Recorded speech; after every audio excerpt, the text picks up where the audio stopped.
نحمده ونصلي على رسوله الكريم أما بعد فأعوذ بالله من الشيطان الرجيم بسم الله الرحمن الرحیم۔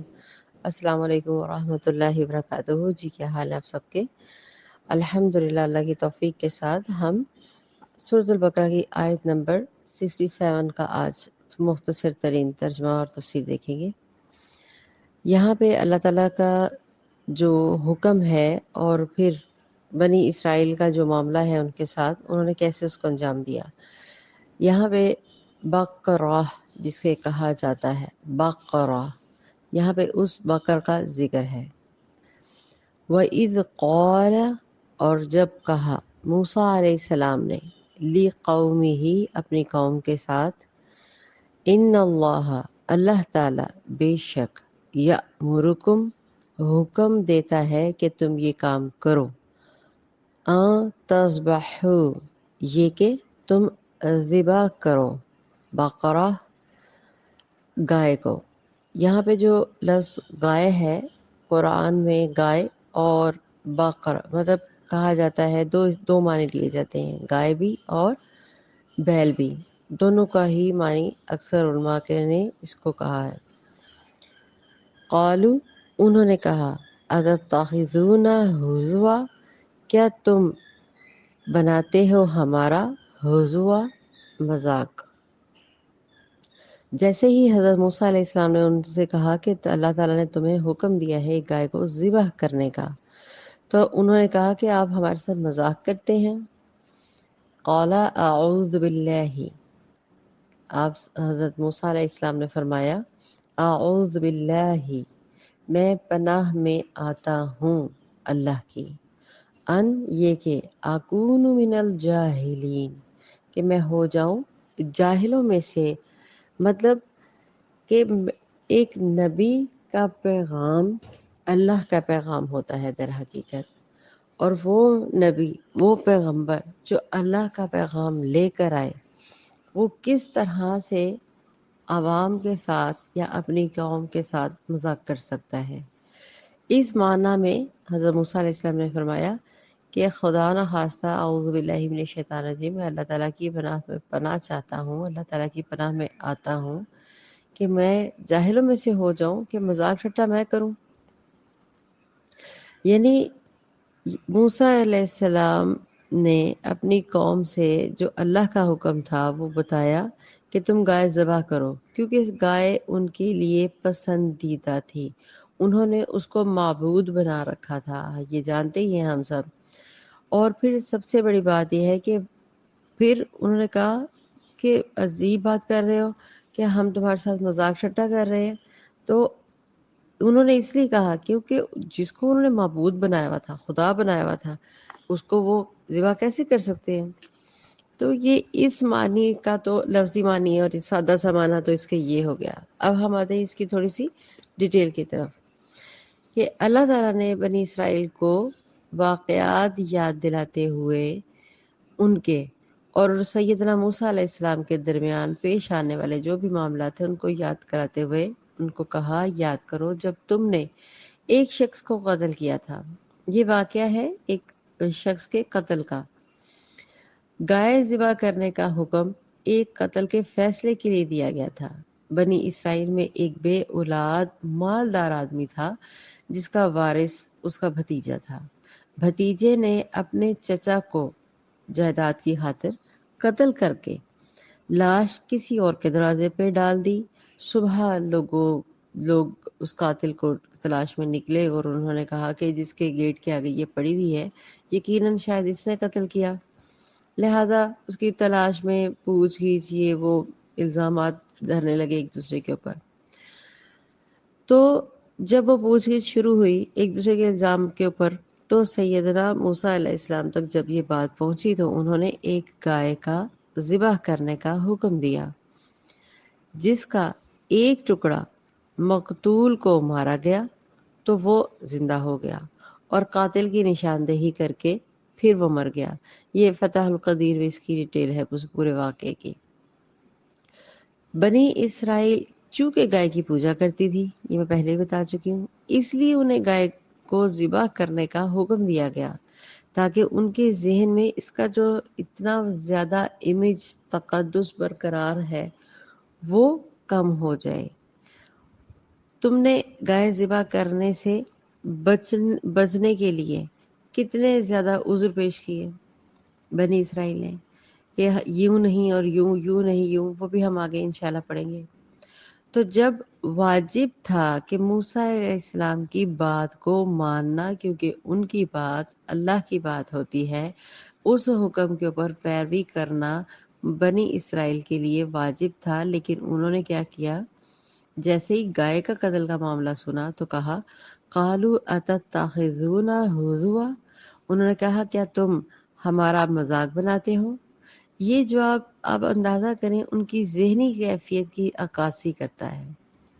یعنی بنی اسرائیل کے بارے میں یہ پتہ چلتا ہے کہ وہ نبی کی بات کو بھی سنجیدگی کے ساتھ نہیں لیتے تھے، وہ اپنی مرضی کی زندگی گزارنا چاہتے تھے، ضد، ہٹ دھرمی، یہ ان کی نفسیات میں شامل تھی۔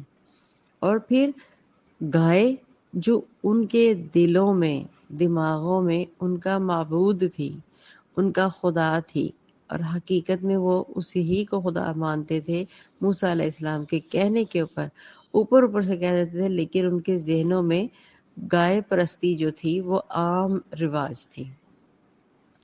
جب انہوں نے کہا کہ کیا تم ہمارا مذاق اڑاتے ہو، اس کے اندر یہ جاہلیت ہے۔ یہاں سے ہمیں ایک اور سبب بھی ملتا ہے، جو بڑا ہوتا ہے، جو دین دینے والا ہوتا ہے، جو بات کو سمجھانے والا ہوتا ہے، اس کو بھی کہا گیا ہے کہ وہ مذاق، ٹھٹھا یا ادھر ادھر کی باتیں نہ کیا کرے۔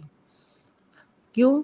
اس سے اس کا اپنا جو تصور ہے وہ کم ہو جاتا ہے، اس کی جو ویلیو ہے وہ کم ہو جاتی ہے۔ اب یہ نہیں کہ وہ سختی ہی اختیار کرے، نرمی کے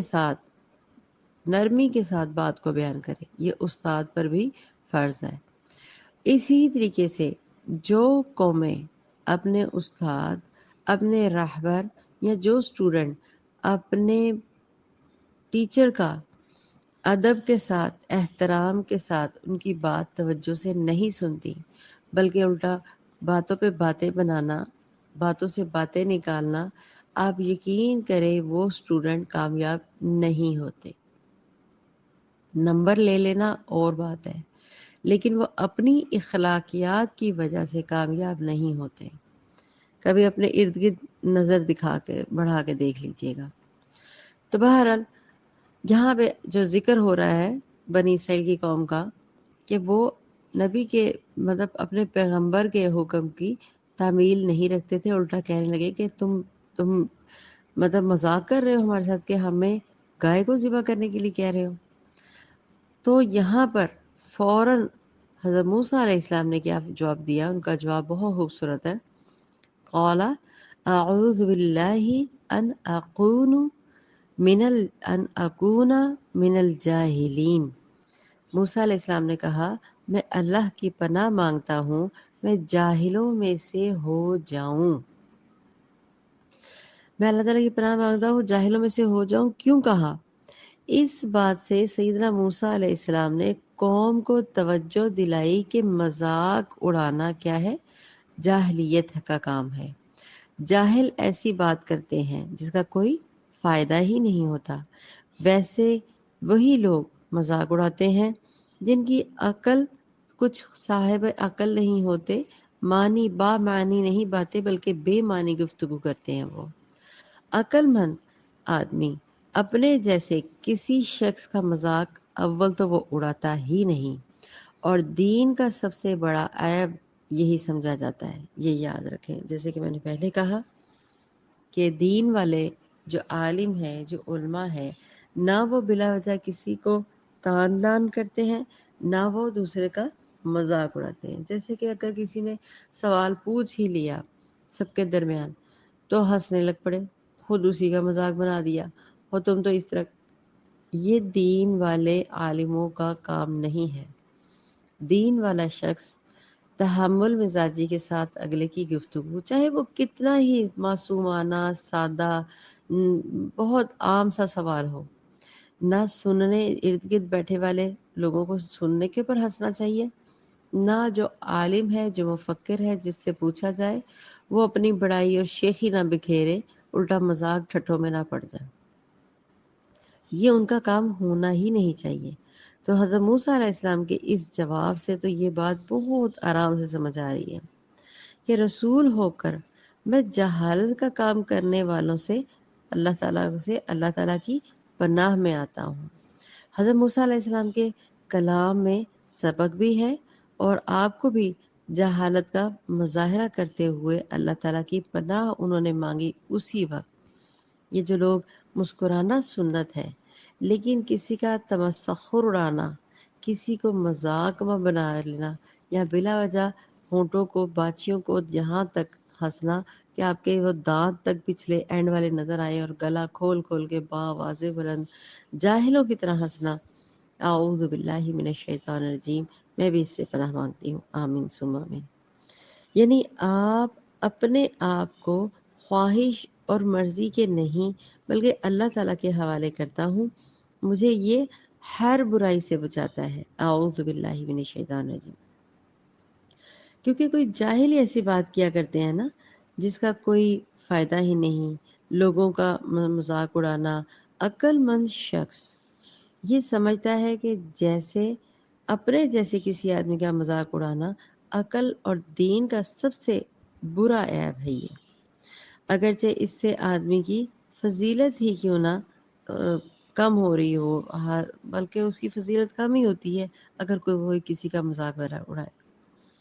تو لہٰذا یہاں جو بات ہو رہی ہے کہ حضرت موسیٰ علیہ السلام نے فوراً ان کو جواب دیا کہ میں جاہلوں میں سے ہو جاؤں، میں اللہ تعالیٰ کی پناہ مانگتا ہوں۔ در حقیقت اس اتنی سی آیت کے اندر آپ کو یہ بات سمجھ آ گئی کہ حضرت موسیٰ علیہ السلام نے جب اللہ کی اتنی بڑی بات ان کو حکم آ کر بتایا کہ ان اللہ یأمرکم، اللہ حکم دیتا ہے کہ تم یہ کام کرو، تو انہوں نے کیا کیا، آگے سے الٹا حضرت موسیٰ علیہ السلام کے ساتھ بحث کی۔ اور واقعہ میں آپ کو بتا چکی ہوں کہ واقعہ کیا تھا در حقیقت، کہ اس طرح سے پیچھے واقعہ یہ تھا در حقیقت جو یہاں پہ ایک آیت میں ظاہر ہوا ہے، یہ اصل میں ڈیٹیلز آپ کو نا تو رات میں سے ملیں گی۔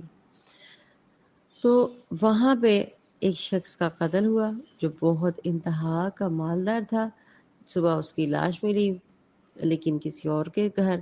تو جیسے ہی اللہ تعالیٰ نے حضرت موسیٰ علیہ السلام کو حکم دیا کہ یہ گائے کو ذبح کریں گے، ہم آگے پڑھیں گے انشاءاللہ، اور اس کا ایک ٹکڑا اس شخص کے بازو یا داہنے شاید بازو کی طرف لگایا جائے اور وہ زندہ ہو گیا، لیکن اتنی بات بتا کے کہ اس نے میرا قتل کیا، اس کے بعد وہ مر بھی گیا۔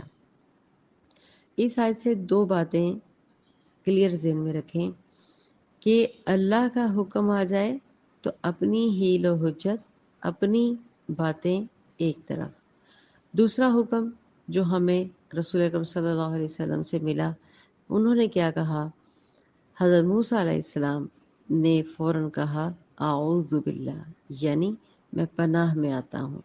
یہ نہیں، ہم اکثر ایک ہم بات بڑی غلط بول جاتے ہیں، ہم اعوذ باللہ کا ترجمہ کرتے ہیں، ہم پناہ میں نہیں بولتے، ہم کہتے ہیں اللہ سے پناہ چاہتے ہیں، نعوذ باللہ، اللہ سے نہیں پناہ چاہتے، اللہ کی پناہ میں آتے ہیں۔ تھوڑی سی توجہ کے ساتھ اس کا ترجمہ بولا کریں، اور انشاءاللہ ہم اگلی آیت کل انشاءاللہ اس کو سمجھیں گے، اور اس کے اوپر اللہ تعالیٰ تمام قرآن کے اوپر ہمیں سمجھ کر پڑھنے اور عمل کرنے کی توفیق عطا فرمائے۔ وآخر دعوانا ان الحمد للہ رب العالمین۔ السلام علیکم ورحمۃ اللہ وبرکاتہ۔ سبحانک اللہم وبحمدک، اشہد ان لا الہ الا انت، استغفرک واتوب الیک۔